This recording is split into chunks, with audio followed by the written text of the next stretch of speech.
Walk down the condiment aisle of any grocery store. Really look at what you're seeing. Shelf after shelf of little bottles and jars, bright labels, bold claims, and prices that have quietly doubled in the last 10 years while nobody was watching. A bottle of Heinz ketchup cost you $4, maybe $4.50 depending on where you live. A jar of Hellmann's mayonnaise runs $6, $7 now in some places. French's yellow mustard, a couple bucks, but that fancy stone ground stuff, $4 easy. A bottle of ranch dressing, $3 to $4. A bottle of name brand hot sauce, $3 to $5. And don't even get me started on barbecue sauce. You're looking at $4 to $6 for a bottle of something that is 60% high fructose corn syrup and 40% marketing. You put 6 or 7 of those in your cart every few weeks, and you're spending $30, $40, $50 a month on condiments alone. Every single month, year after year. Now here's what they don't put on those labels. The ketchup in that $4 bottle cost the manufacturer about 12 cents to make. The mayonnaise in that $6 jar, maybe 20 cents in actual ingredients. The mustard, the ranch, the hot sauce, all of it, pennies. Literal pennies per serving. The rest of what you're paying for is the plastic bottle, the aluminum cap, the label with the fancy font and the cartoon tomato, the Super Bowl commercial, the shelf space fee the grocery store charged the company to put it at eye level, the marketing department, the distribution network, the shareholders expecting their quarterly return. You are not buying food. You are paying for a logistics and marketing operation. The food itself is almost incidental. And the worst part, and I mean this sincerely, the worst part is that the homemade version tastes dramatically better. Not slightly better. Not, oh, I can kind of tell the difference if I try. Better in a way that will make you genuinely angry that you spent so many years buying the commercial stuff. I know this because I made that switch, and I am never going back. My name is Sue Ellen. I have been cooking from scratch my whole life. Grew up in a house where we canned tomatoes every summer, made our own butter, rendered our own lard. My grandmother didn't buy condiments from a store because there was no store nearby. She made everything herself, and the food that came out of her kitchen was extraordinary. I spent years drifting away from that.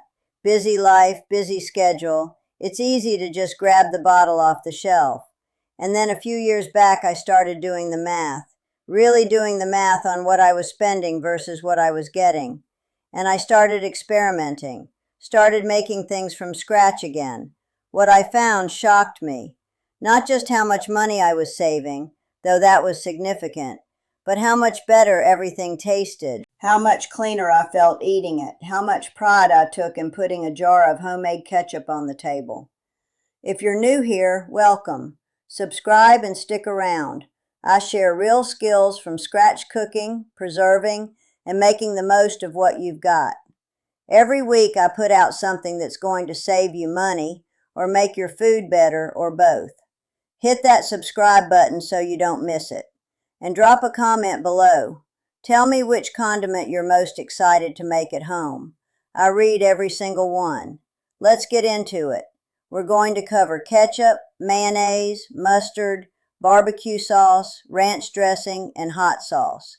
By the end of this, you will have everything you need to clear out that condiment section of your grocery list for good. Ketchup from scratch. Let's start with ketchup because it is the one that surprises people the most.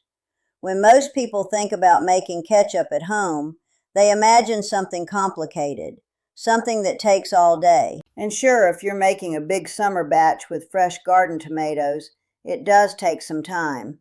But the active work is minimal. You're mostly just letting it cook. Here's what you need for a basic homemade ketchup.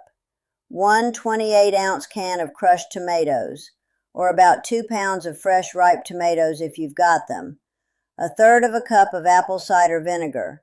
3 tablespoons of brown sugar. 1 teaspoon of salt. 1/2 teaspoon of onion powder. 1/4 teaspoon of garlic powder. 1/4 teaspoon of allspice, pinch of cloves, pinch of cayenne if you like a little kick. That's it. Those are your ingredients. Everything in that list probably costs you under $1.50 total. If you're using fresh tomatoes, start by chopping them rough and cooking them down in a heavy bottom pot over medium heat until they're completely soft. Then run them through a food mill or push them through a fine mesh strainer to get the skins and seeds out. If you're using canned crushed tomatoes, you can skip that step entirely. Put your tomato base in the pot. Add the vinegar, the brown sugar, the salt, and all your spices. Stir it together. Bring it up to a gentle simmer over medium-low heat. Now leave it alone. You're going to simmer that for anywhere from 45 minutes to an hour and a half, depending on how thick you like your ketchup. Stir it every 10 or 15 minutes. You'll see it start to darken and thicken and get that deep red color you're used to. Taste it as you go. Adjust the sugar or the vinegar to your preference. Some people like it sweeter. Some like it more acidic. That's the beauty of making it yourself.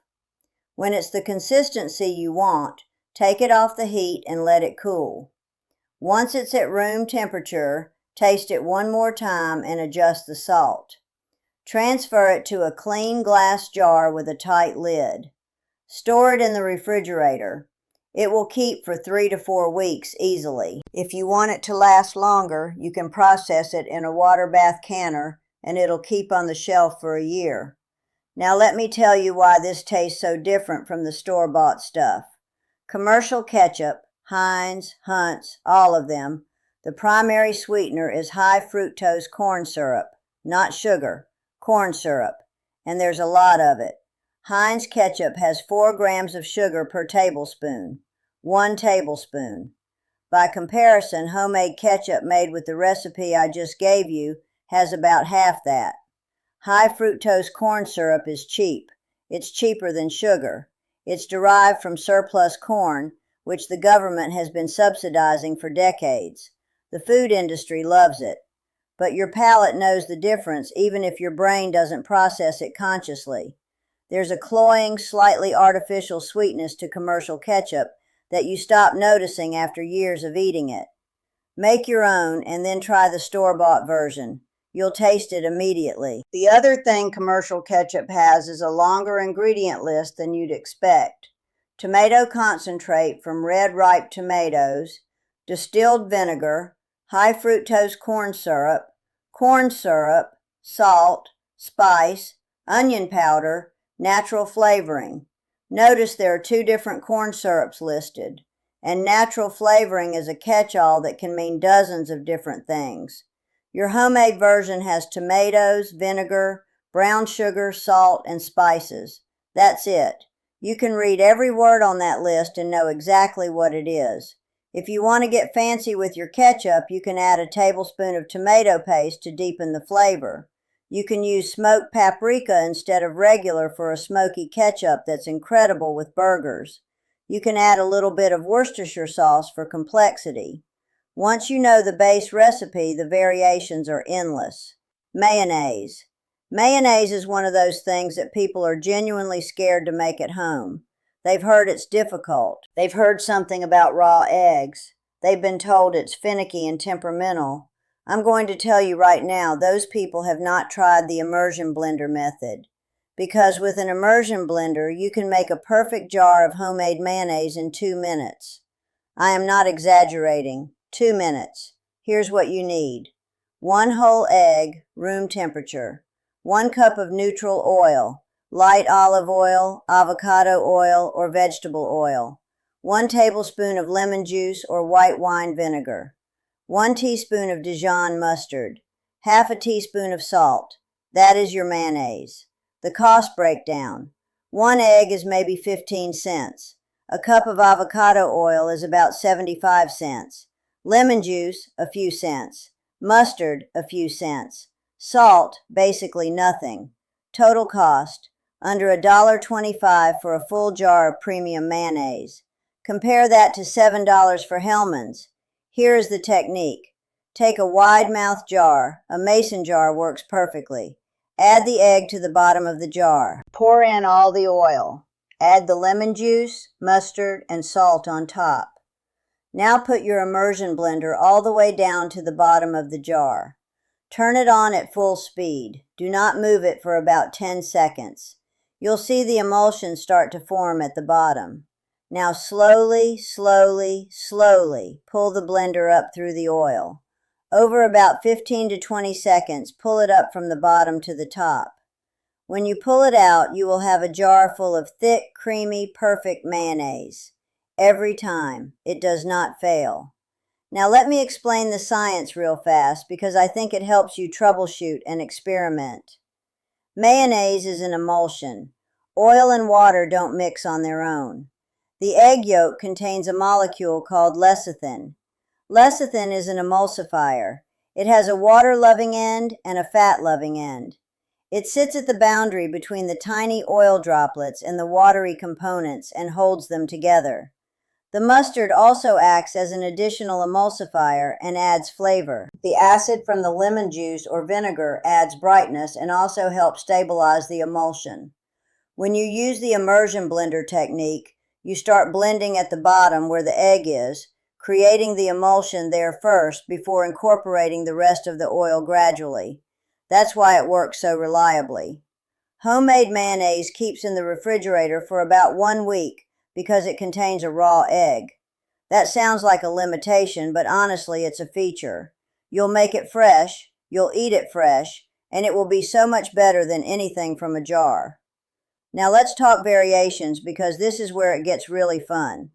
Garlic aioli.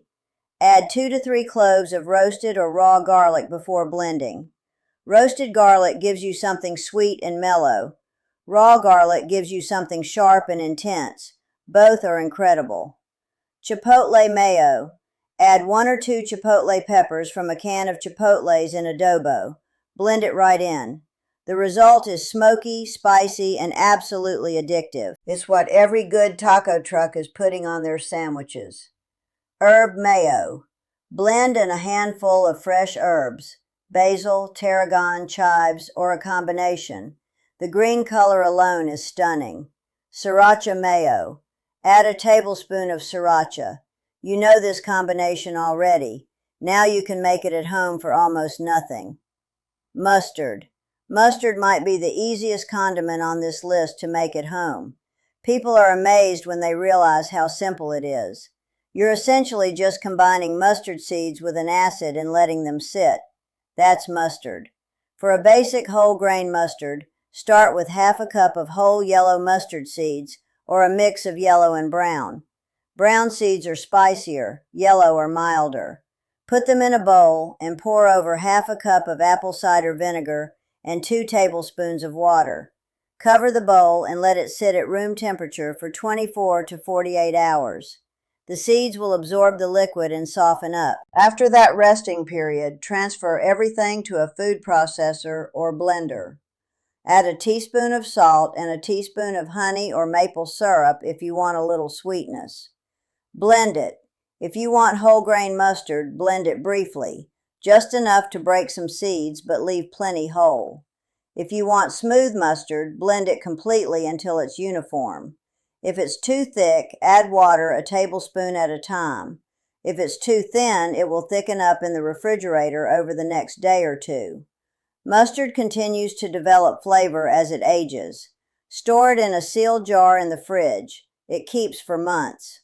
Want a Dijon-style mustard? Use brown mustard seeds, white wine instead of apple cider vinegar, and add a clove of garlic. Blend it smooth. Want a beer mustard? Use your favorite beer as part of the liquid. Dark beers make a rich, complex mustard. It's phenomenal with sausage. Want honey mustard?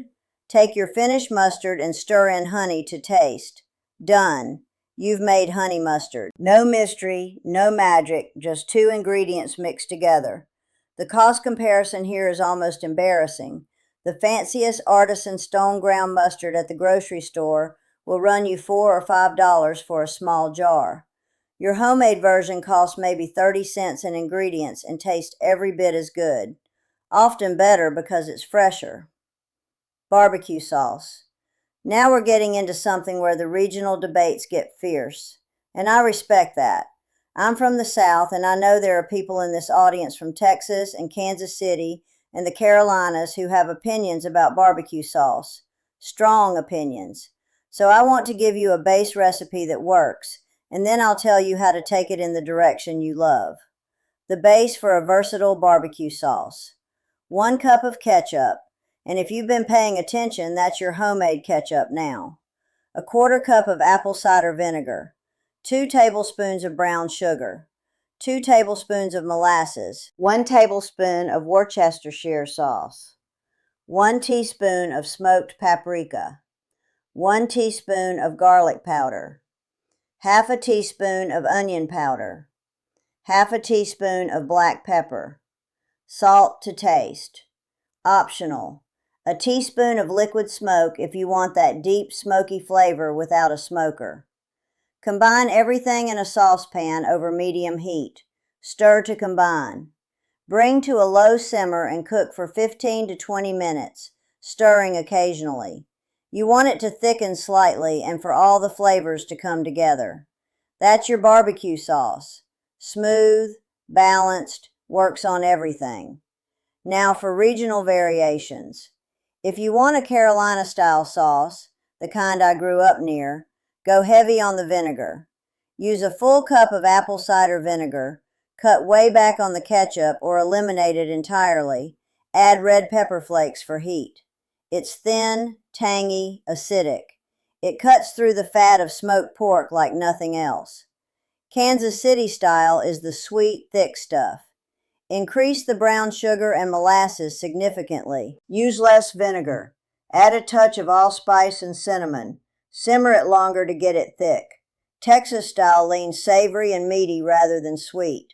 Reduce the sugar, increase the black pepper and garlic, add a bit of beef broth or chili powder. Some Texas barbecue sauces have no sugar at all. White barbecue sauce, an Alabama specialty, is a completely different animal. It's mayonnaise-based. 1 cup of your homemade mayonnaise, 1/4 cup of apple cider vinegar, a tablespoon of horseradish, a tablespoon of brown mustard, salt, pepper, a pinch of cayenne. Whisk together. It sounds strange. On smoked chicken, it is transcendent. Homemade barbecue sauce keeps in the refrigerator for 2 to 3 weeks. It can be canned for shelf-stable storage. The store-bought versions, your KC Masterpiece, your Sweet Baby Ray's, they're dominated by high fructose corn syrup. The very first ingredients after tomato paste are usually corn syrup and high fructose corn syrup. You're buying sweetened tomato flavoring at a premium price. Make it yourself and you control every single component. Ranch dressing. Ranch dressing is America's most beloved condiment. More ranch is sold in the United States than any other salad dressing, and the homemade version is so far superior to anything in a bottle that this comparison almost isn't fair. The base for homemade ranch is buttermilk, real buttermilk, that tangy, slightly thick dairy product that is the backbone of Southern cooking. If you don't have buttermilk, you can make a substitute. Add a tablespoon of white vinegar or lemon juice to a cup of regular milk and let it sit for 5 minutes. It'll curdle slightly and work as a functional substitute.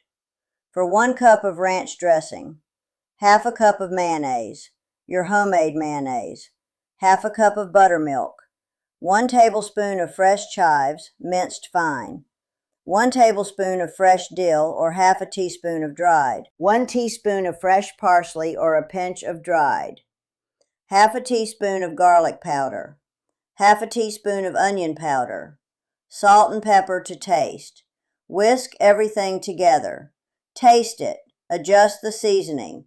If you want it thinner, add more buttermilk. If you want it thicker, add a little more mayo. The fresh herbs make an enormous difference. If you have access to fresh chives and dill, use them. The flavor is incomparable to dried. Let it sit in the refrigerator for at least an hour before using. The flavors come together as it rests. It'll keep for about 5 days. Now taste your homemade ranch alongside a bottle of Hidden Valley. I'm serious. Do this comparison. The Hidden Valley will taste flat and artificial in comparison. It'll have that particular chemical quality that you've probably stopped noticing, but is absolutely there. Commercial ranch dressings use stabilizers, gums, and preservatives to give them that long shelf life. Modified food starch, xanthan gum, sodium benzoate. None of that is in your homemade version. Just real ingredients that behave like real food. Hot sauce. Hot sauce is having a cultural moment that shows no signs of slowing down. There are hundreds of artisan brands now, and people are paying $6, $7, $8 for small bottles. Making hot sauce at home costs almost nothing. And once you understand the basic ratio, you can make it as mild or as scorching as you want. There are two main methods, fermented and quick cook. Let me walk you through both. The quick cook method is fastest. Take about half a pound of fresh hot peppers, jalapenos, Fresno chilies, serranos, whatever you can find or grow. Remove the stems. If you want less heat, remove the seeds too. Rough chop them. Add them to a blender with 4 cloves of garlic, half a cup of white vinegar, half a teaspoon of salt, and a teaspoon of sugar. Blend until completely smooth. Transfer to a small saucepan. Cook over medium heat for about 10 minutes, stirring occasionally. It'll thicken slightly and the raw garlic will mellow. Let it cool. Blend once more if you want it perfectly smooth.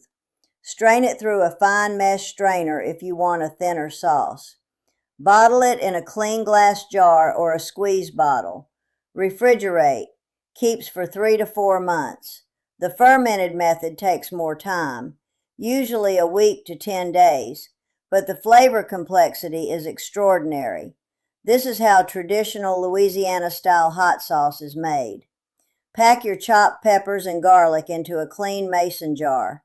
Mix a brine of 1 tablespoon of salt per 2 cups of water.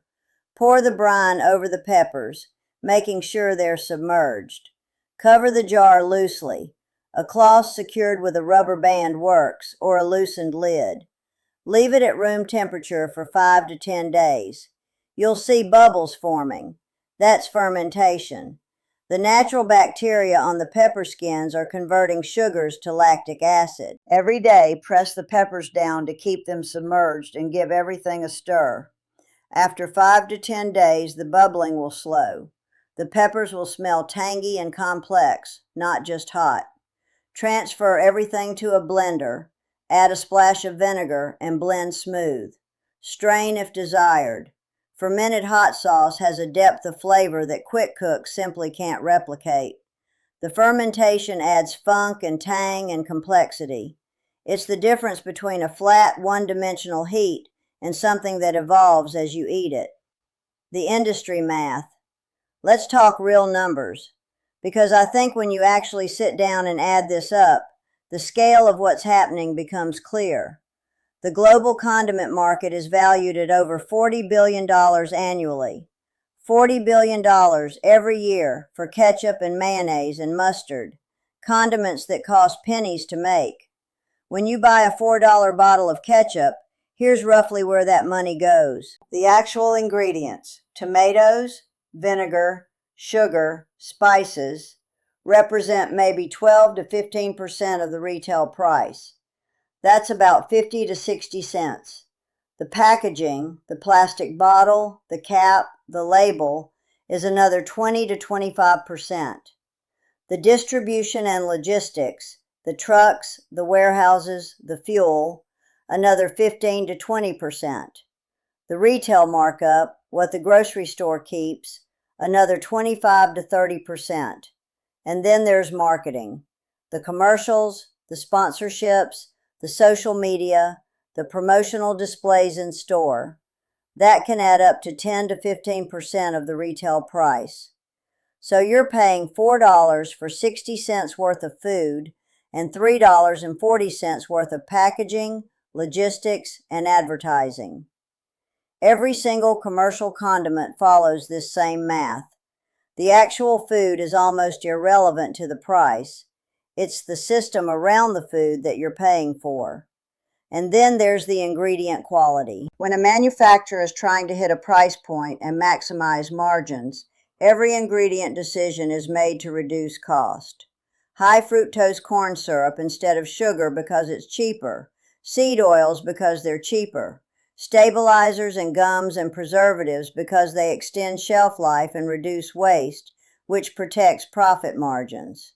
None of those decisions are made with your taste buds or your health in mind. They're made to protect and grow shareholder value. When you make condiments at home, you make different decisions. You use the ingredients that taste best. You use real sugar because it's what you have. You use olive oil or avocado oil in your mayo because you know it's better. You use fresh herbs in your ranch because they taste like actual herbs. The cost of making all 6 condiments I've covered today, a batch of ketchup, a jar of mayo, a jar of mustard, a bottle of barbecue sauce, a jar of ranch, and a bottle of hot sauce, is somewhere between $8 and $12 total in ingredients, depending on where you shop and what you have on hand. Buying all 6 at the grocery store would cost you somewhere between $25 and $40, and you'd be getting an inferior product every single time. The math is not close. The flavor is not close. The only thing the commercial version has going for it is that you don't have to spend 30 to 40 minutes in your kitchen. And I'd argue, speaking for myself and for the people who've made this switch, that those 30 to 40 minutes are some of the most satisfying time you can spend. There is something deeply grounding about making your own food, something that connects you to the way people ate before the food industry decided to take that knowledge away and sell it back to you at a markup. Your grandmother knew how to make these things. Her grandmother knew. The industry has spent decades making you forget that skill, making you believe you need them. You don't. You've got 6 recipes now: ketchup, mayonnaise, mustard, barbecue sauce, ranch, and hot sauce. Start with 1 this week. Just 1. Make a batch, put it in a jar, put it on your table. I guarantee you'll taste the difference immediately. And I guarantee you'll start thinking about what else you've been buying that you could be making. That is exactly how this starts, 1 jar at a time. Drop a comment below and tell me which one you're making first. I am genuinely curious. Are you a ketchup person? Are you going straight for the mayo because you already know what I'm talking about? Are you a hot sauce fanatic who's been buying the fancy bottles? Tell me. If this video gave you something useful, share it with somebody who would appreciate it. Your neighbor who's always talking about saving money. Your daughter who just bought her first house. Somebody who'd actually use this information. And subscribe if you haven't already. Every week I put something out that's going to make your kitchen more capable and your grocery bill smaller. Real skills, real recipes, no nonsense. I'm Sue Ellen. This is what I do. See you next week.